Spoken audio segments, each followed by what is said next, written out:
કેટલાક વિસ્તારમાં ધોધમાર વરસાદ તો દેશના અનેક રાજ્યો એવા પણ છે કે જે હજી પણ ભીષણ ગરમીનો પ્રકોપનો સામનો કરી રહ્યા છે। દિલ્હીમાં 47 ડિગ્રી તાપમાન નોંધાયું, ઉત્તર પ્રદેશમાં 42 થી 45 ડિગ્રી તાપમાન નોંધાયું। હીટ સ્ટ્રોકના કારણે અનેક લોકો મોતને ભેટી રહ્યા છે। દિલ્હીમાં લૂના કારણે એક જ દિવસમાં 13ના મોત થયા। દિલ્હીમાં 1 થી 19 જૂન વચ્ચે લૂના કારણે 192 લોકોના મોત થઈ ચૂક્યા છે। દિલ્હીમાં 2023માં આ જ સમયગાળામાં 75ના મોત થયા હતા। ઉત્તર પ્રદેશમાં ગરમીના કારણે આ વખતે 77 લોકોના મોત થયા છે। ગરમીથી હજુ થોડા દિવસ રાહત મળે તેમ નથી। ઉત્તરના રાજ્યોમાં 27 જૂન બાદ થઈ શકે છે વરસાદ।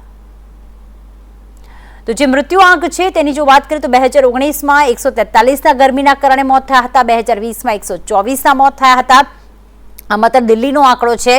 2021માં મોતનો આંકડો ઘટ્યો, 58 થયા હતા। 2022માં 150, જ્યારે 2023માં 75ના મોત થયા। તો આ વખતે રેકોર્ડ બ્રેક 2024માં ભીષણ ગરમીના કારણે 192ના મોત થયા।